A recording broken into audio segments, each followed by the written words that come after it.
Samajwadi party के हमारे ये सभी विधानसभा अध्यक्ष हैं जो बैठे हैं, उनका कार्यक्रम चल रहा है और सभी लोगों अपनी राय और सुझाव देकर के जाएंगे। साथ ही साथ कई बिंदुओं पर चर्चा की है, जिसमें सबसे महत्वपूर्ण चर्चा यह है कि वोटर लिस्ट में कैसे सुधारना है। अगर सरकार और बीजेपी मिलकर के किसी का वोट काट देंगे तो उसके लिए हमें कितना सावधान रहना पड़ेगा।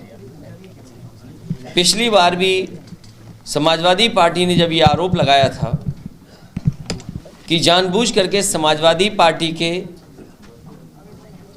जो वोटर हैं उनका वोट डिलीट कर दिया गया, कई जगह डिलीट कर दिया गया, कई जगह दूसरे बूथ पे लगा दिया गया, जिसकी वजह से बहुत सारे वोट समाजवादी पार्टी के समर्थक लोग नहीं डाल पाए और पुलिस प्रशासन अपने तरीके से काम करता रहा और दबाव बनाता रहा।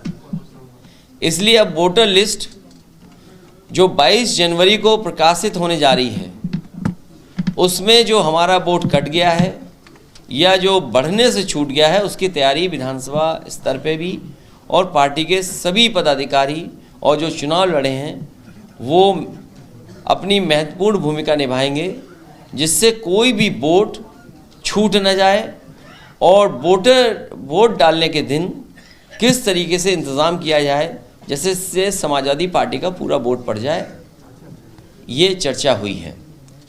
साथ ही में किसान की आय दोगुनी कब होगी, बीजेपी ने पूरे देश के किसानों को सपना दिखाया, किसानों की आय दोगुनी हो जाएगी, लेकिन किसान की आय दोगुनी नहीं हुई है। बड़े पैमाने पर बेरोजगारी बढ़ी है। जो लोग कहते थे कि घर घर में बैठे लोग उन्हीं का नारा लगा रहे हैं, आज इनकी गलत नीतियों के कारण हर घर में बेरोजगार नौजवान बैठा है। महंगाई चरम सीमा पर है और याद रखिए, महंगाई मुनाफे के लिए अगर है तो इससे बड़ा भ्रष्टाचार कुछ नहीं हो सकता है। आज बिजली महंगी है, हमारे किसानों को अपना खेत बचाना पड़ रहा है तार लगा करके, स्वास्थ्य सेवाएं ठप हो गई हैं, अस्पतालों में इलाज नहीं है। इस सरकार ने एक भी जिला अस्पताल ऐसा नहीं बनाया है जिसमें गरीब का इलाज हो पाए।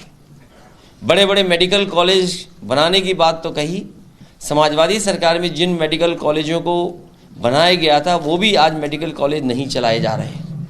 उसमें न डॉक्टर हैं, न दवाई है, न इंतज़ाम है, न इलाज है। बिजली महंगी हो गई है, जो कारखाने लगे थे बिजली के वो भी सरकार अभी तक पूरी तरीके से नहीं चला पाई है। और इतनी लूट कभी किसी ने नहीं देखी होगी जितनी बड़े पैमाने पे लूट भारतीय जनता पार्टी की सरकार में हो रही है। कोई जिला नहीं बचा जहां पर भारतीय जनता पार्टी के नेता जमीन न कब्जा कर रहे हों या भूमाफिया की तरह काम न कर रहे हों। अधिकारी और भारतीय जनता पार्टी के नेता कार्यकर्ता मिलकर के बहुत बड़े पैमाने पर ज़मीनों को हड़पने का काम कर रहे हैं, लोगों पर दबाव बना रहे हैं, लोगों पर तरह तरह के धमका करके उनसे ज़मीनें छीनने का काम कर रहे हैं। जो आंकड़े बताते हैं एनसीआरबी के, जब से बीजेपी की सरकार दिल्ली में आई है 1 लाख किसानों ने आत्महत्या की है। महिलाएं सबसे ज़्यादा असुरक्षित हैं, कस्टोडियल डेथ बढ़ी है। उसके बाद ही सरकार जीरो टॉलरेंस बोलती है कानून व्यवस्था को लेकर के। आए दिन घटना हो रही है और अपनी नाकामी छिपाने के लिए इनकाउंटर्स, अपनी नाकामी छिपाने के लिए जो भ्रष्टाचार हो रहा है उसको जीरो टॉलरेंस बोल रहे हैं करप्शन के लिए। और फिर निवेश के जो सपने दिखाए थे कि उत्तर प्रदेश में 40 लाख करोड़ का निवेश आएगा, उत्तर प्रदेश में कितना निवेश पहुंचा है और उस निवेश से कितनी नौकरी, कितने लोगों को रोज़गार मिला, ये सरकार के पास कोई डेटा नहीं है।